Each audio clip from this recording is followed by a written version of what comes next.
Joining us today is the amazing Dr. Chandrakant, a true pioneer in IVF and fertility. With a passion for creating miracles and helping families grow, he's the expert who turns science into magic. Let's dive into the fascinating world of fertility.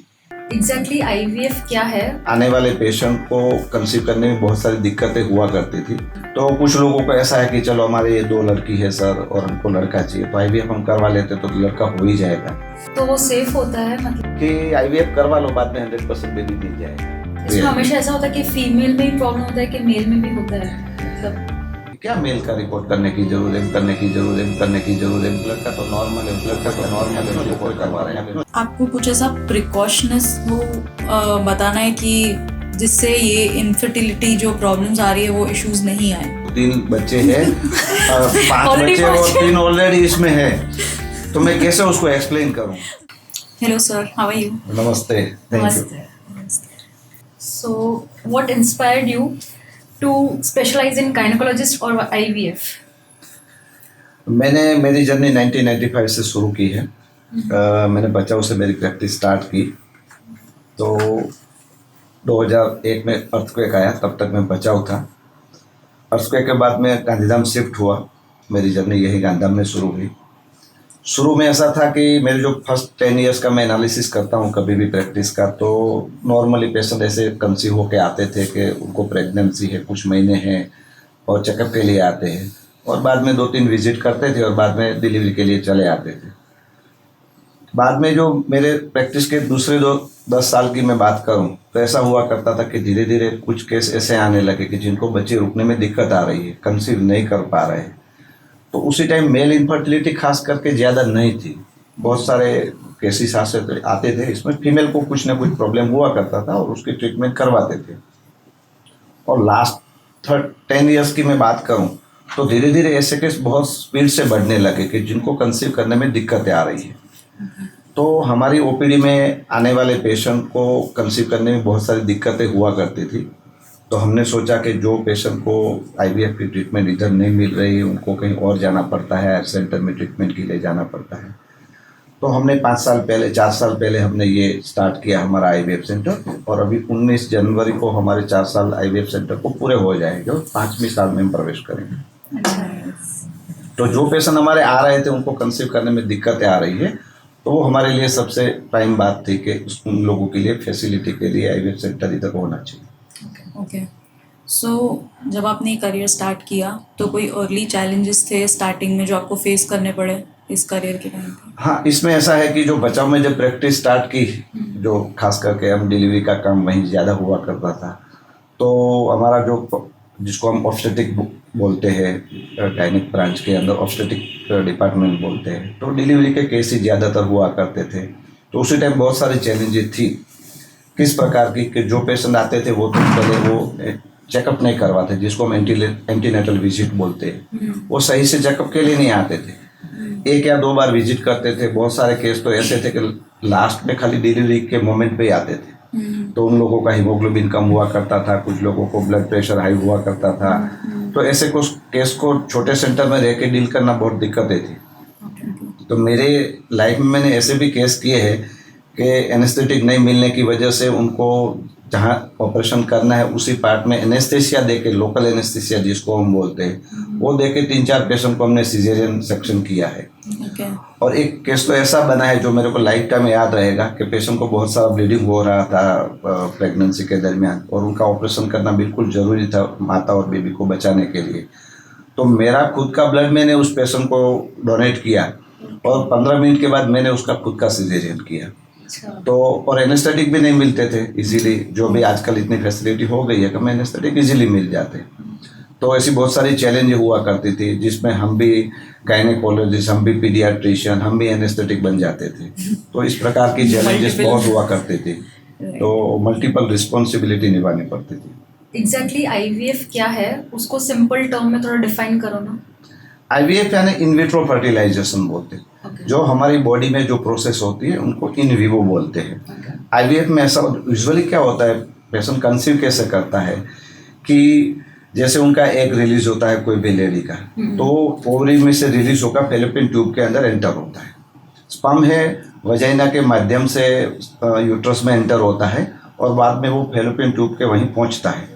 और स्त्री बीज और पुरुष बीज का जो fertilisation है वो फैलोपियन ट्यूब के अंदर होता है, और बाद में 5वें 6ठे दिन के बाद वो जो गर्भ बनता है भ्रूण, वो बच्चादारी में आके ठहरता है।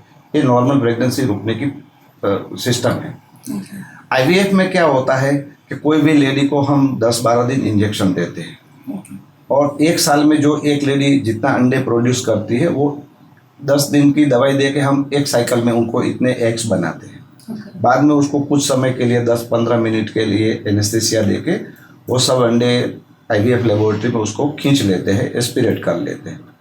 बाद में उसका हस्बैंड का जो स्पर्म होता है और स्त्री बीज और पुरुष बीज को आमने सामने लेबोरेटरी में कुछ मशीन के माध्यम से उसको फर्टिलाइज करते हैं। फर्टिलाइज करने के बाद जो एम्ब्रियो बनता है उसको जैसे बच्चादानी में जैसा वातावरण होता है भगवान ने दिया है, ऐसा इंक्यूबेटर में एटमॉस्फेयर रहता है, उनकी पीएच रहती है, उनकी ह्यूमिडिटी रहती है, उसको मैच्योर करते हैं वो एम्ब्रियो को।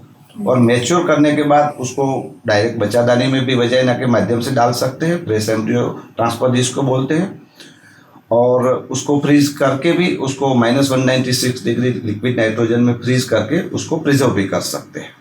फ्रीज जिसको फ्रीजिंग बोलते हैं, एम्ब्रियो फ्रीजिंग बोलते हैं। तो वो फैसिलिटी हमारे यहाँ है सेंटर में, जिसको एम्ब्रियो फ्रीज करके कुछ समय के बाद उनकी बच्चादानी में इम्प्लांट कर सकते हैं, तो उसको आईवीएफ बोला जाता है। टेस्ट ट्यूब बेबीज भी सेम ही होता है? सेम ही, इन विट्रो फर्टिलाइजेशन आईवीएफ का जो शॉर्ट फॉर्म लोकल लैंग्वेज है उसको टेस्ट ट्यूब बेबी बोला जाता है। तो वो सेफ होता है मतलब? हाँ, 100% सेफ ऐसा कह सकते हैं। जब 1978 से फर्स्ट आईवीएफ स्टार्ट हुआ, आज आईवीएफ 40 इयर्स का लगभग हो गया है, तो उसी टाइम बहुत सारी दिक्कतें हुआ करती थी, ये सब प्रॉब्लम आते थे। पेशेंट को भी इंजेक्शन देने के बाद कुछ रिएक्शन आते थे, हाइपर स्टिमुलेशन होता था, लेकिन जैसे जैसे समय आता गया, चेंज होता गया, ऐसे बहुत सारी फैसिलिटीज आजकल हो गई है, तो वो सेफ है, इसमें कोई मतलब फिर नॉर्मल प्रेगनेंसी होगी वो प्रोसेस हो गया उसके बाद? एक बार हमने अंदर रख दिया, एम्ब्रियो ट्रांसफर कर दिया, बाद में वो कंसीव हो गया पेशेंट, तो जैसे नॉर्मल व्यक्ति कंसीव करती है नॉर्मल प्रेगनेंसी, नेचुरल प्रेगनेंसी, ऐसा ही उनके साथ मतलब रहता है। थोड़ा ट्रीटमेंट थोड़ा अलग तरीके से करना पड़ता है, एक्सटर्नल ज़्यादा हार्मोन का सपोर्ट देना पड़ता है 2 to 3 मंथ के लिए, अदरवाइज सेम ही रहता है नेचुरल कंसेप्शन और आईवीएफ दोनों का। तो जैसे आपने बोला ना कि अब काफ़ी फैसिलिटीज़ बढ़ गई है, तो टेक्नोलॉजिकल एडवांसमेंट्स भी हुए होंगे ना, मतलब पहले से अभी क्या डिफरेंस है जो आपको ईजी बना रहा है ये चीज़ को? पहले ऐसा था, जो हमारे सीनियर डॉक्टर हमको बताते हैं और हमको भी थोड़ा नॉलेज है, कि कुछ समय पहले मतलब 10-15 साल पहले ऐसा था कि एम्ब्रियो फ्रीज करने की फैसिलिटी इतनी अच्छी नहीं थी, तो जितने एम्ब्रियो बनते थे तो हम 1 या 2 एम्ब्रियो हम ट्रांसफ़र करते हैं कोई भी व्यक्ति, लेकिन किसी के 10 एम्ब्रियो बने तो बाकी के 7-8 एम्ब्रियो वेस्ट हो जाते थे, क्योंकि फ्रीजिंग की फैसिलिटी नहीं थी। तो अभी क्या वो फ्रीजिंग की फैसिलिटी हो गई है, तो बाई चांस वो पेशेंट ने कंसीव नहीं किया फर्स्ट ट्रायल में और उनके एम्ब्रियो पड़े हैं, तो दोबारा वो सेम एम्ब्रियो यूज़ करके उनकी बच्चादानी में डाला जा सकता है। तो ये जो उनके वेस्ट जाते थे एम्ब्रियो वो भी नहीं जाएंगे। दूसरा, बाई चांस कोई पेशेंट कंसीव नहीं हुआ तो ये दोबारा सब प्रोसीजर नहीं करनी पड़ेगी उसके ऊपर, पेशेंट को 10-12 दिन फिर इंजेक्शन हमको नहीं देने पड़ेंगे, उनके जो सेव्ड एम्ब्रियो है, फ्रीज एम्ब्रियो है, वो हम यूज़ करके डाल सकते हैं। तो ये सब फ्रीजिंग की फैसिलिटी आने के बाद आईवीएफ थोड़ा कंफर्टेबल हो गया पेशेंट के लिए और डॉक्टर के लिए। कोई मिसकंसेप्शंस है आईवीएफ के लिए जो लोगों को पता है? कुछ लोग जो आते हैं अभी भी छोटे विलेज में से, अभी तो बहुत सारी अवेयरनेस आ गई है, छोटे छोटे गांव वाले भी समझने लगे, फिर भी कुछ परसेंटेज लोग ऐसे रहते हैं कि आईवीएफ करवा लो, बाद में 100% बेबी मिल जाएगा। अच्छा। तो ऐसा नहीं है, इट्स नॉट लाइक दैट। लोगों के मन में ऐसा होता है कि भाई चलो साहब जितना खर्चा हो इतना हम कर लेंगे एक बार, लेकिन हमको बच्चा मिलना चाहिए, वो श्योरिटी दो, तो वो प्रैक्टिकली पॉसिबल नहीं है। तो कोई भी आईवीएफ सेंटर का जो सक्सेस रेट होता है वो 50 to 70% वेरी करता है। बराबर, पेशेंट की यंग एज है तो अच्छा रिजल्ट मिलता है, पेशेंट की एडवांस एज है तो थोड़ा रिजल्ट डाउन मिलता है, लेकिन एवरेज जो सक्सेस रेट होता है कोई भी सेंटर का 50 to 70% के बीच में रहता है।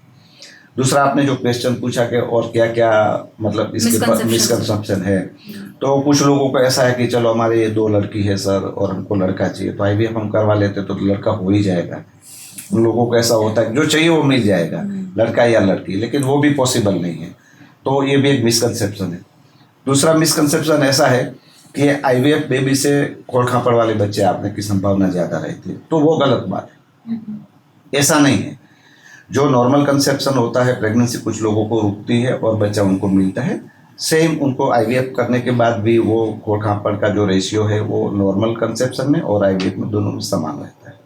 ये प्रोसीजर कॉस्टली होती है कि मतलब नॉर्मल रेट्स में हो जाता है ऐसा? यूजुअली कोई भी सेंटर का, हर एक सेंटर का अलग अलग थोड़ा प्लस माइनस रहता है, लेकिन 1 लाख टू 2 लाख के बीच में यूजुअली ये प्रोसीजर हो जाती है। ओके, मेरा एक और ये क्वेश्चन है, जैसे आपने बोला कि 50 to 70% उसका वो सक्सेस रेट होता है, क्या मतलब वो फेलियर क्या कॉज है फेलियर का? वेरी क्यों गुड होता क्वेश्चन, है? Very good question.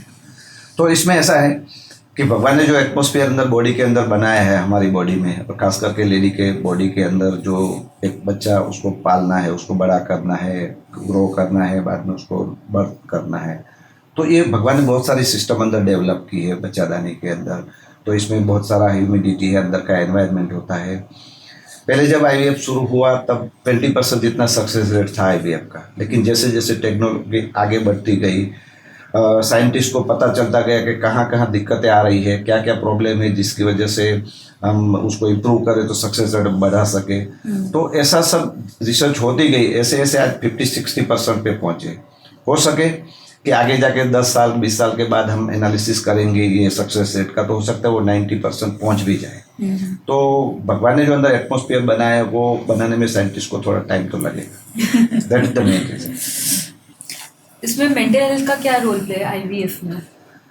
मेंटल का ऐसा है कि हम जो ये आईवीएफ कर रहे हैं तो बहुत सारे पेशेंट हमारे पास आते रहते हैं। तो जो पेशेंट कीप एंड काम है, शांति वाले हैं, जिनके माइंड में ज़्यादा एंजाइटी नहीं है, उनका रिजल्ट बहुत अच्छा मिलता है। और जो पेशेंट है वो एकदम एंजाइटी वाले हैं, उनको पूरा टेंशन रहता है आईवीएफ के बारे में कि कंसेप्शन होगा कि नहीं होगा, उन लोगों को रिजल्ट में दिक्कतें आती है। पर स्ट्रेस तो ऐसी चीज़ है ना कि जो नेचुरल है, वो तो फिर कैसे उसको वो नेचुरल है, लेकिन वो हमारे पर भी है।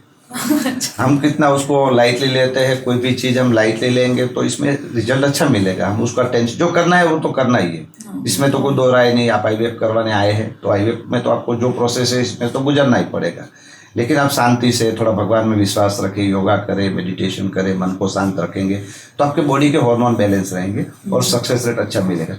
मैं एक एग्जांपल दूंगा। अभी ये मेरा एक पेशेंट है जिसको 5 लड़कियां हैं, 5 फीमेल्स। तो वो हमारे पास आए, अभी उनकी प्रेगनेंसी चल रही है, कुछ समय पहले 4-5 महीने पहले। तो हमने बोला आपके पास तो ये लड़कियां हैं और आप क्यों आईवीएफ करवाने जा रहे हैं? वो लड़का लड़की का मैटर है? तो कहना, उन्होंने बोला हमको कोई ऐसा नहीं, जो भगवान दे वो लेंगे, लेकिन हमको आईवीएफ तो करना ही है। तो हमने आईवीएफ शुरू किया, उसकी फर्स्ट ट्रायल में सक्सेस हो गए। उसको 3 बच्चे हैं अभी यूट्रस में, ट्रिपलेट्स जिसको बोलते हैं, ट्रिपलेट्स बोलते हैं। तो पहली बार जब मैंने देखा सोनोग्राफी में तो मेरे को भी अंदर टेंशन होने लगा मन में कि उनको 3 बच्चे हैं, 5 बच्चे और 3 ऑलरेडी इसमें है, तो मैं कैसे उसको एक्सप्लेन करूं? मेरे को भी थोड़ा स्ट्रेस हो रहा था। फिर भी मैंने हिम्मत करके बोल तो दिया, तो कि कोई बात नहीं, वो भगवान ने दिया है, कोई इश्यू नहीं, जो दे भगवान, वो लड़का दे लड़की दे, लेकिन उनको कोई टेंशन नहीं। तो अभी 5 महीने से वो आराम से पहुंच गई है वो। तो उनके मन में कोई एंजाइटी नहीं थी। उसकी एज भी 40+ है, ऐसा नहीं कि वो यंग है, तो भी अच्छा है। और जो लोग स्ट्रेस में रहते हैं, ज़्यादा टेंशन करते हैं, उसको रिजल्ट कॉम्प्रोमाइज़ तो होते ही है एज कम्पेयर टू जो साइलेंट पेशेंट है उनके कंपेयर में बात करें। सिंगल चाइल्ड आता है कि हमेशा ट्विंस या ट्रिपलेट्स से बहुत कम होते हैं? यूजुअली क्या होता है कि पहले के समय में ऐसा होता था कि बहुत सारे एम्ब्रियो रखते थे कोई भी डॉक्टर जब आईवीएफ करते थे। तो आजकल ऐसा ट्रेंड आ गया है कि 20% सेंटर है वो यूजुअली एक ही एम्ब्रियो रखते हैं यूट्रस में जब करते हैं, तो उनको तो सिंगल ही मोस्टली मिलने वाला है।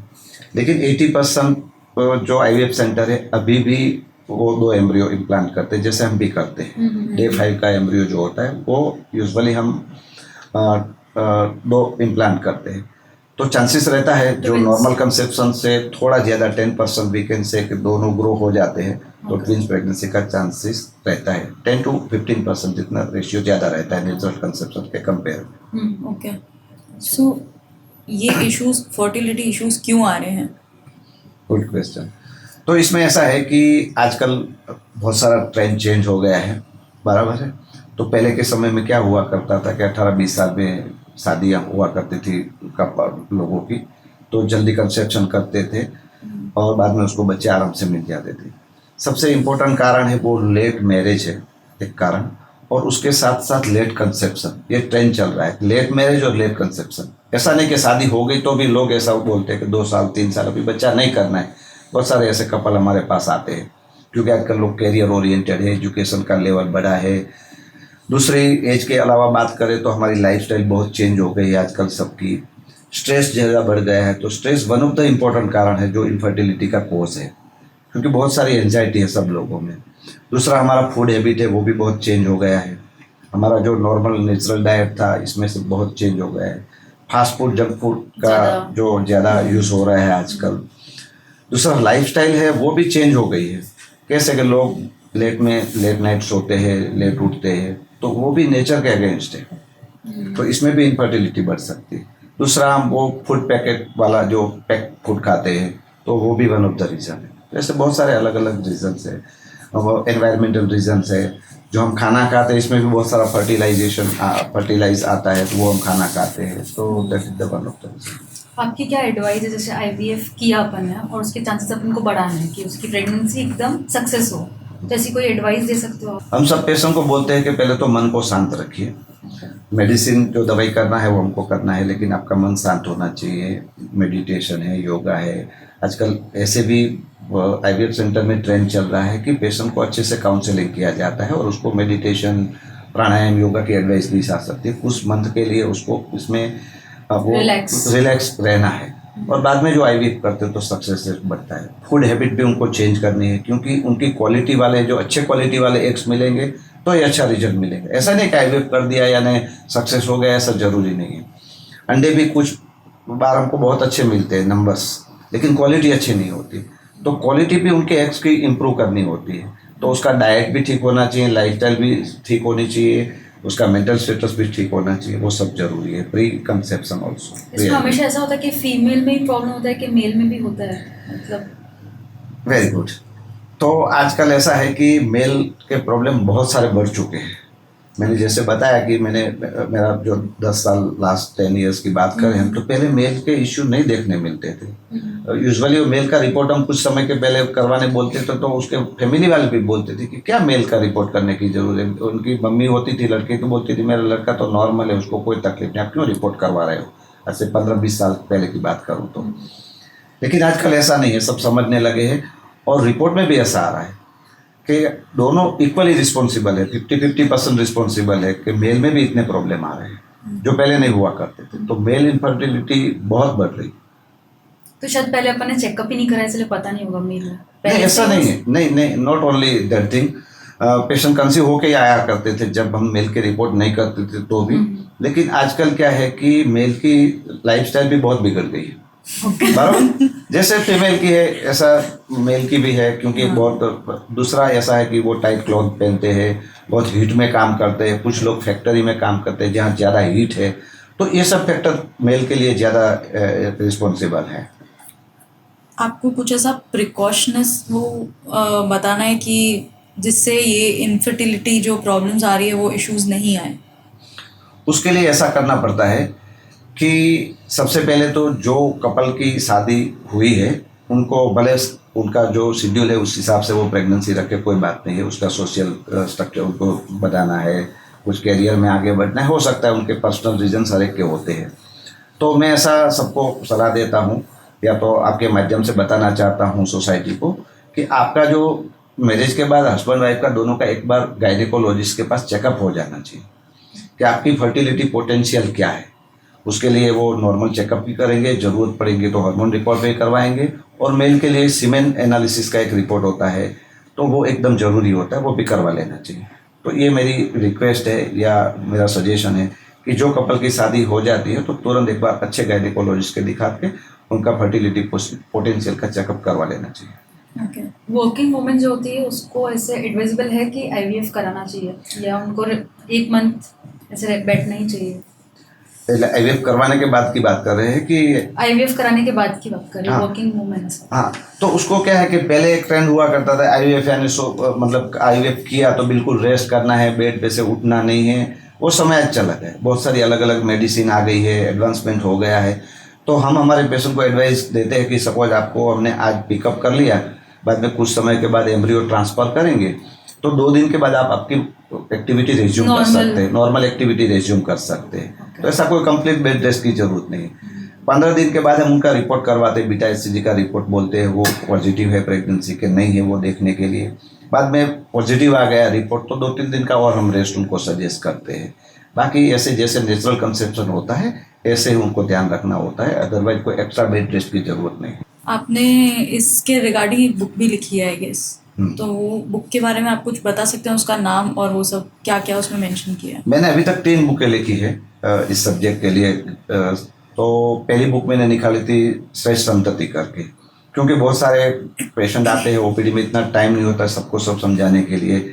तो हम वो बुक में सब पूरे जो उन लोगों के पर्सनल क्वेश्चंस होते हैं उनका बाय एंड लार्ज उसको जवाब मिल जाए, वो प्रेग्नेंट लेडी के लिए थी। दूसरी हमने एक निकाली वो जर्नी ऑफ 9 मंथ, यानी उनकी प्रेगनेंसी की 9 महीना की यात्रा में क्या क्या बच्चे का डेवलपमेंट कैसे होता है, उनको कौन सा प्रकार का डाइट लेना चाहिए, मेडिटेशन का क्या रोल है। तो डॉक्टर सुब्रमण्य स्वामी जी गांधीधाम में कुछ समय पहले आए थे, तो उन्होंने ये जर्नी ऑफ 9 मंथ का बुक का विमोचन किया था।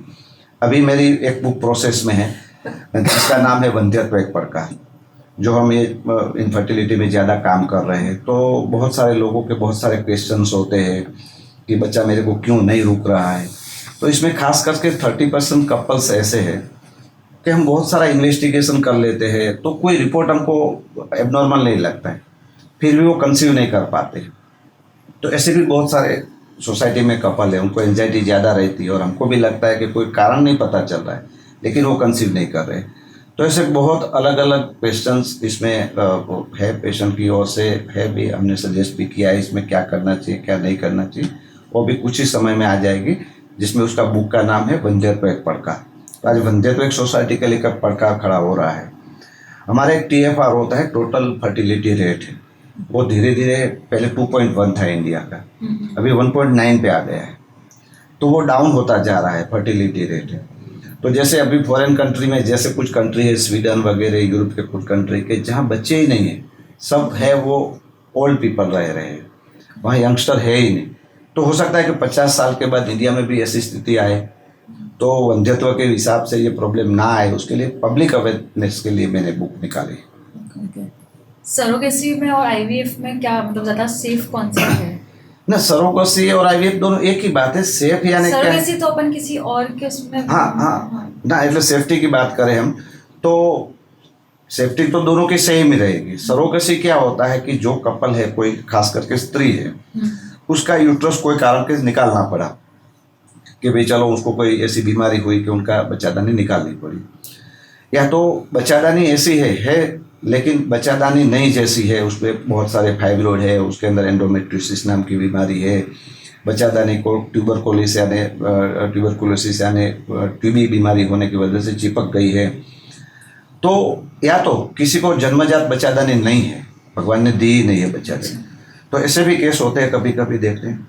तो जिनकी बच्चादानी काम नहीं कर रही है उनके लिए उनके पास एक ही ऑप्शन है कि सरोगेसी। सरोगेसी यानी क्या, स्त्री बीज उनका खुद का होता है, उनका हस्बैंड का ही मेल का पार्टनर का बीज होता है, पुरुष बीज, और दोनों को मिला के गर्भ बना के दूसरी थर्ड पार्टी के अंदर, व्यक्ति के अंदर बच्चादानी में डालते हैं बच्चा, और वो IVF प्रोसीजर है, लेकिन दूसरी व्यक्ति में ये एम्ब्रियो इम्प्लांट करते हैं, जिसको सरोगेसी बोलते हैं।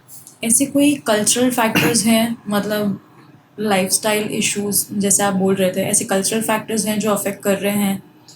कल्चरल फैक्टर में ऐसा है कि मेन तो आजकल क्या है कि सब करियर ओरिएंटेड है, उसकी वजह से स्ट्रेसफुल लाइफ है। तो बहुत सारे कपल को हम पूछते हैं और उनका फिजिकल रिलेशन अच्छे से होता नहीं है, तो वो एक है।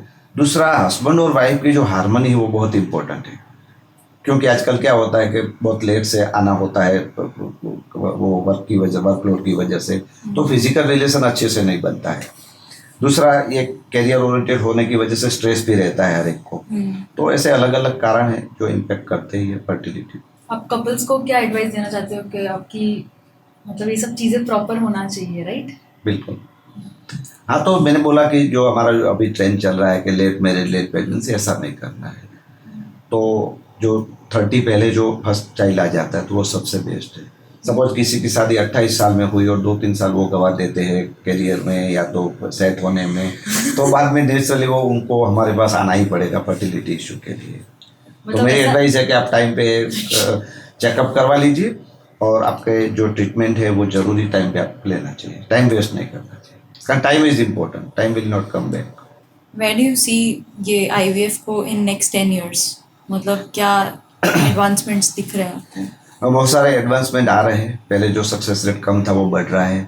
आजकल एक खास करके पीजीडी नाम का टेस्ट चलता है, क्या PG? PGT, okay. Pre genetic testing जिसको बोला जाता है, पीजीटी बोलते हैं उसको शॉर्ट फॉर्म। तो कुछ लोगों को ऐसा होता है कि फैमिली में थैलेसीमिया वाले बेबी आते हैं, कुछ लोगों को कंजेनिटल मालफॉर्म बेबी जेनेटिक प्रॉब्लम वाले जन्म लेते हैं, तो उन कपल को बहुत सारा टेंशन होता है कंसीव करने से पहले पहले कि हमको एक बच्चे को प्रॉब्लम है तो दूसरे को नहीं आएगा, क्या आएगा तो क्या चांसेस है वगैरह। तो पीजीटी में क्या किया जाता है कि कपल को आईवीएफ के दरमियान जो उनका एम्ब्रियो बनाया जाता है वो एम्ब्रियो का टेस्टिंग होता है पहले कि ये एम्ब्रियो के अंदर कोई जेनेटिक प्रॉब्लम है कि नहीं। तो जितने उनको एम्ब्रियो बनते हैं उसको सबको एनालिसिस करके चकासा जाता है।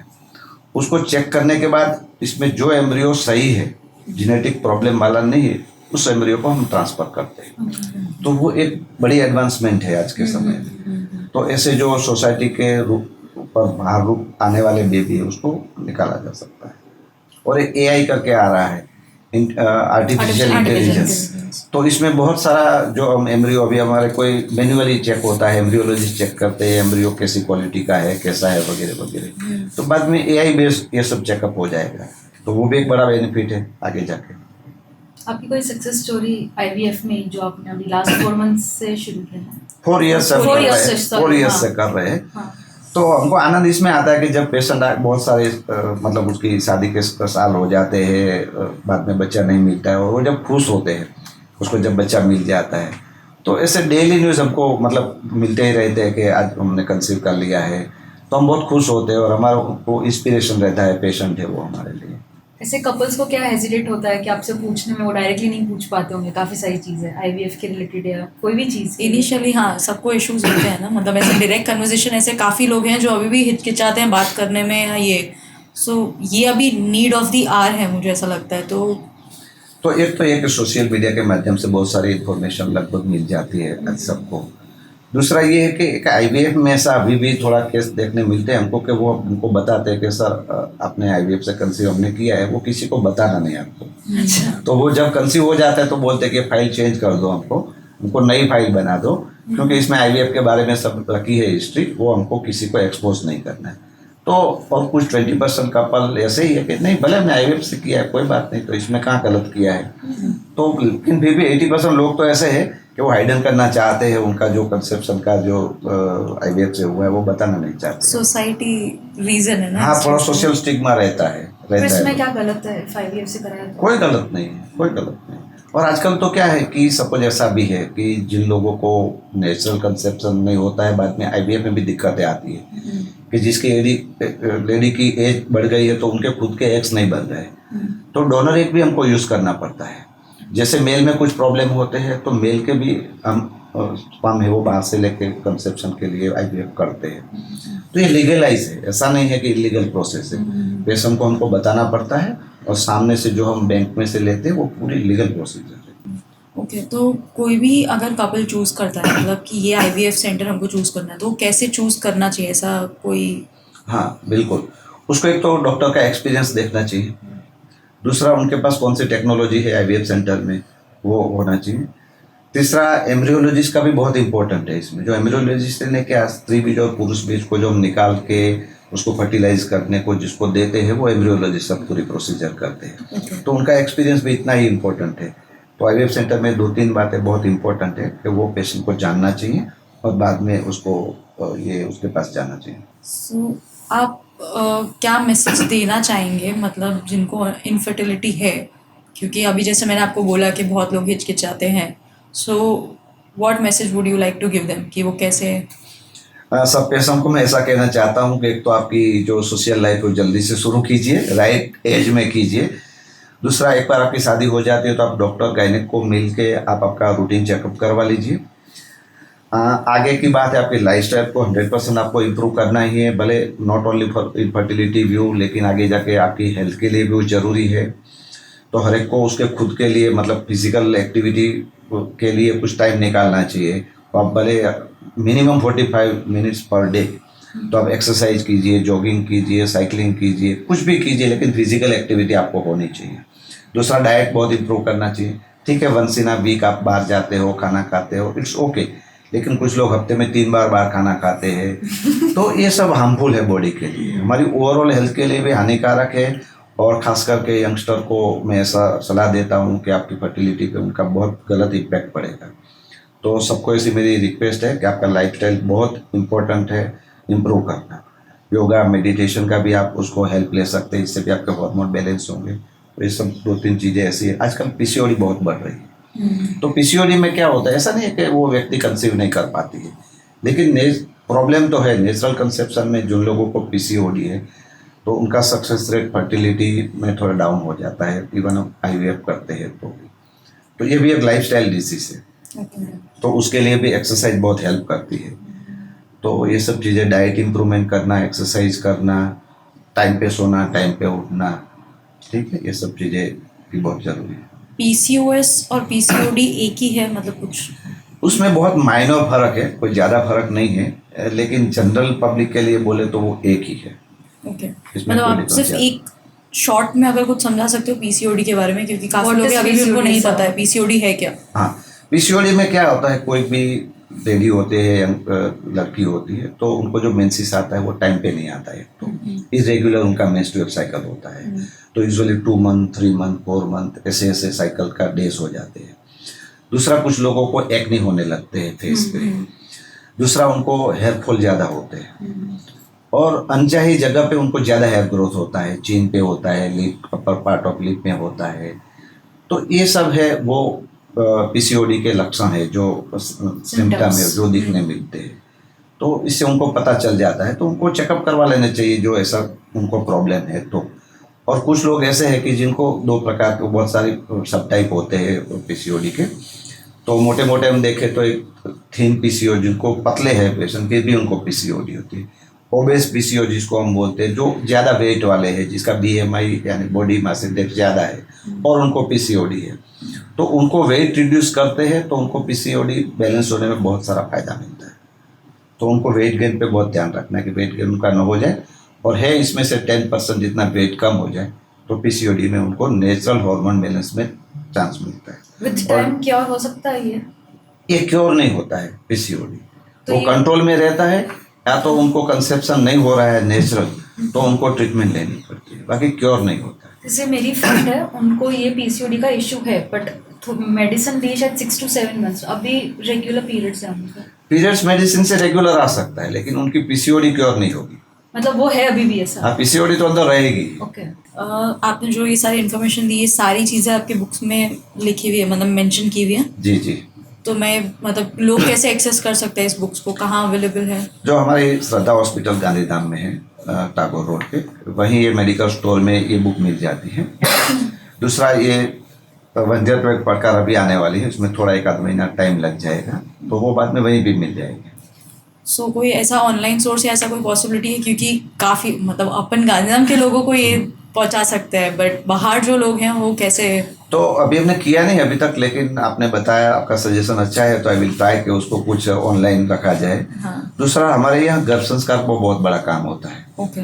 तो गर्भ संस्कार में हम क्या करते हैं कि जो प्रेग्नेंट हो जाते हैं लेडी, तो उनको 9 मंथ में क्या करना चाहिए, क्या नहीं करना चाहिए, कौन सा डाइट लेना चाहिए, उनका कौन सी किताबें उनको पढ़ना चाहिए। तो यूजुअली क्या होता है कि कोई भी हम गायनेक के पास जाते हैं तो यूजुअली आयरन कैल्शियम हम देखते हैं, उनका बेबी का फिजिकल ग्रोथ हम देखते हैं, बेबी अच्छे से ग्रो हुआ है कि नहीं, मदर का ब्लड प्रेशर बराबर है कि नहीं, शुगर कंट्रोल में नहीं, अच्छी बात है, वो तो देखना ही चाहिए। लेकिन हमारे एलोपैथी में कहीं ऐसा पढ़ाया नहीं जाता है कि बच्चे का मेंटल ग्रोथ क्या हो रहा है, कैसे हो रहा है, होना चाहिए। तो उसके बारे में हम डीप में काम करते हैं। तो 2008 से हमने ये स्टार्ट किया है गर्भ संस्कार का काम। लगभग 1 लाख के ऊपर लोग इसमें आ चुके हैं हमारे सेमिनार में, और वो टोटली फ्री ऑफ सेमिनार रहता है। तो इसमें हम पूरे बहुत सारी बातें डिटेल में बताते हैं। तो एक तो ये हो गया।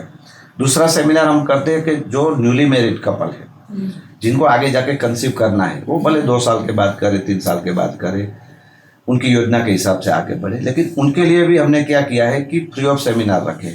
तो इसमें हम उनको बताते हैं कि कंसेप्शन के पहले आपको क्या क्या तैयारियां करना है, आपका डाइट, आपकी लाइफस्टाइल, कौन से दिनों में प्रेगनेंसी रुकती है, आपका सेफ पीरियड अनसेफ पीरियड क्या है, तो बहुत सारी डिटेल रहती है। तो ये सेमिनार भी हमारे यहाँ रेगुलर हर मंथ होता है। तीसरा एक सेमिनार चलता है कि जब माता के गर्भ में 5 महीने का बच्चा हो जाता है, उसी टाइम 5वें 6ठे महीने बच्चे का ब्रेन का डेवलपमेंट होता है, तो बेबी टॉकिंग का क्लास करवाते हैं, उसको एक्सरसाइज भी बताते हैं। तो बेबी के साथ क्या बात करनी चाहिए, बेबी को क्या चीज़ें बतानी चाहिए, बेबी को कैसे अंदर एजुकेट किया जा सकता है, तो बेबी को गर्भ में संस्कार और शिक्षण दोनों दिया जा सकता है। तो इस सेमिनार के माध्यम से हम ये पूरी सब चीज़ें पेशेंट को, कपल को बताते हैं। सो जैसे आपने ये सारी इन्फॉर्मेशन दी, आप कुछ शॉर्ट में कुछ इन्फॉर्मेशन देना चाहोगे कि लोग आपके यहाँ आए, मतलब जैसे कि क्या हेल्थ या डाइट वो फॉलो कर सकते हैं एज ऑफ नाउ? तो वो तो यही मैंने बताया, वो कि सेमिनार में आ जाएंगे तो उनको पूरी इन्फॉर्मेशन मिल जाएगी। Okay. और टोटली वो फ्री है। और अपने अभी एक 19 तारीख और 16 तारीख को हमने एक रखा है, वो सेमिनार रखा है, जिसमें हमें बोला है कि नो योर फर्टिलिटी, आपकी फर्टिलिटी पोटेंशियल क्या है वो देखना चाहिए। तो उसके लिए फ्री ऑफ उनका चेकअप रहता है, फ्री ऑफ उनको एडवाइस दी जा सकती है। तो ऐसे कुछ समय के अंतर में हमारा ये चलता ही रहता है ऐसे प्रकार के सेमिनार, कि जिसमें हम पब्लिक को अवेयर करते हैं। दूसरा हमारा एक मिशन है कि कुछ समय के बाद थोड़ा ये हमारी बुक आ जाए, बाद में हम सोच रहे हैं कि कॉलेज में जाके वो अवेयरनेस के लिए करना है। जो कॉलेजियन स्टूडेंट है उनके लिए उनकी फर्टिलिटी के बारे में हमको बताना है कि आपकी फर्टिलिटी आगे जाके डाउन हो न जाए, आपको आगे जाके फर्टिलिटी सेंटर में जाना ना पड़े। तो ऐसी जो बातें होती है लाइफस्टाइल के बारे में, डाइट के बारे में, वो उनको बताना चाहते हैं। तो कुछ समय के बाद हम वो भी शुरू करने जा रहे हैं। इफ किसी को अर्ली एज में ही जैसे शुगर है या ब्लड प्रेशर है, तो फिर उसमें आईवीएफ में कोई इश्यू आएगा? थोड़ा बहुत आएगा, क्योंकि वैसे भी नॉर्मल कंसेप्शन के बाद भी जो कुछ व्यक्ति को डायबिटीज है, हाई ब्लड प्रेशर है, तो उनको आगे जाके जैसे प्रेगनेंसी एडवांस होगी उनके शुगर भी बढ़ सकता है, उनको ब्लड प्रेशर की वजह से बेबी को भी ग्रोथ पर इफेक्ट पड़ सकता है। सेम चीज़ उसको आईवीएफ में रहती है। सो ऐसा कुछ है जो, हाँ, ऐसा कुछ है जो मतलब हम लोग ने इंक्लूड नहीं किया हो एंड आपको मेंशन करना हो, ऐड ऑन करना हो? एक AMH का नाम का रिपोर्ट आजकल लोग करवाते हैं, जिसको एंटी मुलेरियन हार्मोन बोलते हैं। वो क्या सजेस्ट करता है कि भगवान ने क्या किया है कि जब कोई भी लेडी बच्चा है, स्त्री पात्र है बच्चा, वो माता के गर्भ में होती है, तब उनको कुछ अंडे भगवान उसको गिफ्ट कर देते हैं कि आपको इतने अंडे मिलेंगे। तो जब वो मेंस्ट्रुएट करती है तब से उनके कुछ एग रिलीज होने जाते हैं। तो जैसे जैसे उनकी एज बढ़ती जाती है लेडी की, जैसे उनका जो एग रिजर्व का कोटा होता है वो कम हो जाता है। तो AMH का रिपोर्ट क्या सजेस्ट करता है कि उनकी ओवरी में ओवेरियन रिजर्व कितना है, कितने अंडे बैलेंस है उनके पास, एग्स है, तो वो बताता है। लेकिन ऐसा नहीं है कि कुछ लोग क्या होते हैं AMH करवा के हमारे पास आ जाते हैं, जिनकी एज लगभग 25 साल है, 26 साल है, और वो घबराने लगते हैं मेरा AMH तो बहुत लो आया है। तो ऐसी घबराने की ज़रूरत भी नहीं। AMH लो होना उसका मतलब उनकी फर्टिलिटी लो हो गए हम कह सकते हैं, लेकिन एज ज़्यादा इम्पोर्टेंट है AMH से। उनकी एज कम है, 25-26 साल है, तो उनको जल्दी कंसीव करने का ट्राई करना चाहिए। तो ऐसा हम सलाह दे सकते हैं। लेकिन लेडी की एज 30+ है और उनका AMH कम है, तो उनको हो सकता है कि उनको IVF में जाना भी पड़े। उसके पहले की कुछ ट्रीटमेंट रहती है, नेचुरल कंसेप्शन है, IUI है, उसके बाद भी रिजल्ट नहीं मिलता है, तो उनको IVF में जाने की संभावना ज़्यादा है। तो ये AMH जो आप बोल रहे हो जो कम होता है, वो क्यों, कोई रीज़न की वजह से होता है या वो नेचुरल ही होता है? नहीं, मोस्टली एज के हिसाब से होता है। दूसरा कारण जेनेटिक भी होता है। तीसरा कारण हमारा लाइफस्टाइल, जैसे आगे हमने जो बहुत सारे रीजंस बताए, वो सब फैक्टर उनके ऊपर इफेक्ट करते हैं। और कुछ लोगों को ऐसी बीमारी है जिसको एंडोमेट्रियोसिस नाम की बीमारी हम बोलते हैं। तो ऐसे ओवरी में जो ब्लड की गठाने होती है जिसको एंडोमेट्रियोसिस बोला जाता है, उनको भी AMH डाउन होने की संभावना रहती है। स्मोकिंग का कोई इश्यू है जो आईवीएफ में हो सकता है प्रॉब्लम करे? Good question. स्मोकिंग और अल्कोहल जो हमारी लाइफस्टाइल का एक पार्ट बन गया है, तो वो बहुत इम्पेक्ट करता है, बहुत इम्पेक्ट करता है। तो आजकल मेल इनफर्टिलिटी बढ़ रही है, उसका एक कारण यही है कि लोग भले गुटखा के रूप में टोबैको लेते हैं, लेकिन वो टोबैको तो ही है, तो वो भी कारण इम्पोर्टेंट है। टोबैको और ये अल्कोहल दोनों बहुत इम्पैक्ट करते हैं, नेगेटिव इम्पैक्ट है उनकी इनफर्टिलिटी पर। कोई ऐसा एक्साइटिंग प्रोजेक्ट है या कुछ भी आप वो लॉन्च करने वाले हो या कुछ भी है अपकमिंग में? वो जैसे मैंने बताया कि आगे जाके हम कॉलेज में अवेयरनेस लाने का प्रोग्राम बना रहे हैं, तो वो एक हमारा अपकमिंग प्रोग्राम है कि जो आएगा कुछ समय के बाद, तो हम अवेयरनेस के लिए करने वाले हैं कि जिनको आगे जाके फर्टिलिटी स्पेशलिस्ट के पास ट्रीटमेंट लेने ना जाना पड़े, वही हमारा मोटो। तो prevention is better than cure.